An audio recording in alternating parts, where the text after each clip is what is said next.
was hard, and that's why I'm even more happy I did it. The resetters did a perfect job.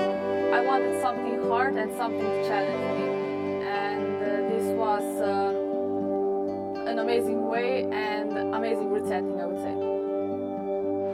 I couldn't be more happy and more, I can say, proud on this route.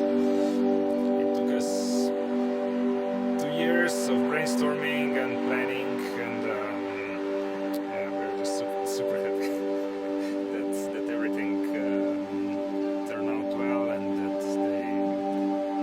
they climbed it, that it was hard enough, and it was a big challenge even for two of the best climbers in the world. We made it. Yes! Look at these! You!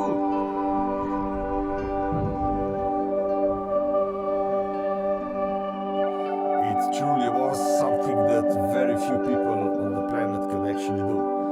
There are no words I can say that would describe how honored and happy I am to be part of this.